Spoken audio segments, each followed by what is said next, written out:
പ്രിയമുള്ളവരെ, ഫുൾട്ടൻ ജഷീൻ്റെ മൺപാത്രത്തിലെ നിധി എന്ന് പറയുന്ന ആത്മകഥയിൽ ഒരു അനുഭവം പറയുന്നുണ്ട്.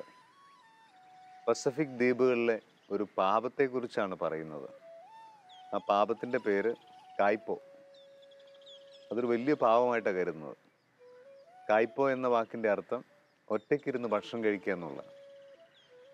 അവിടെയുള്ള മനുഷ്യർ ഒറ്റയ്ക്കിരുന്ന് ഭക്ഷണം കഴിക്കുന്നത് വലിയൊരു പാപമായിട്ട് കരുതി. അതുകൊണ്ട് തന്നെ അവിടെയുള്ള ആൾക്കാർ ഒരാളെ കൂടെ കിട്ടിയില്ലെങ്കിൽ അവർ ഭക്ഷണം കഴിക്കില്ല, പട്ടിണി കിടക്കും, ദിവസങ്ങളോളം പട്ടിണി കിടക്കും. എന്നിട്ട് ആ ഒരാളെ കൂടെ ഭക്ഷണം കഴിക്കാൻ കിട്ടിക്കഴിയുമ്പോൾ അയാളുമായിട്ട് ഒരുമിച്ചിരുന്ന് പങ്കുവെച്ച് ഭക്ഷണം കഴിക്കും. എത്ര വലിയൊരു സ്നേഹമാണ് ഇത്. പസഫിക് ദ്വീപ് കടന്ന് ഇങ്ങോട്ടേക്ക് വന്നിരുന്നെങ്കിൽ എത്ര നല്ലതായേനെ. പക്ഷെ വെള്ളത്തിനിപ്പുറത്തേക്ക് അത് വന്നില്ല. ഇവിടെ എന്താണെന്ന് നമുക്കറിയാം. സ്വന്തം കാര്യം മാത്രം നോക്കി ജീവിക്കുകയും സ്വന്തം വിശപ്പിന് വേണ്ടി മാത്രം ഭക്ഷിക്കുകയും ബാക്കിയുണ്ടെങ്കിൽ ആർക്കും കൊടുക്കുക പോലുമില്ല.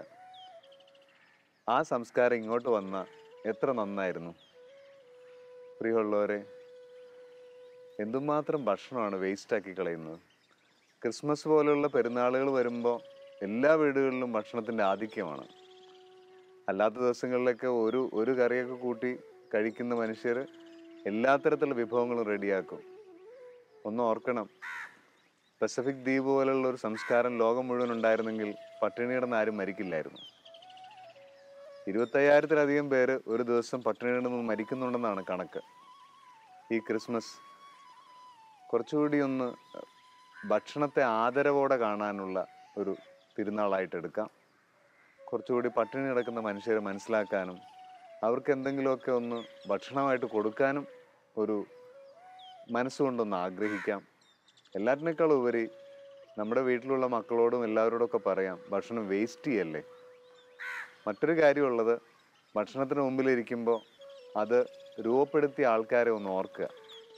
ഭാര്യയാകാം, അമ്മയാകാം, സഹോദരിയാവാം. അവരുടെ വേർപ്പിൻ്റെ അംശമാണ് ഭക്ഷിക്കുന്നതെന്നൊന്ന് ഓർക്കാം. ഭക്ഷണത്തിന് മുമ്പിൽ ആദരവോടെ ഇരിക്കാം, പ്രാർത്ഥനയോടെ ഇരിക്കാം, ഭക്ഷണം പാഴാക്കില്ലെന്നുള്ള തീരുമാനം എടുക്കാം.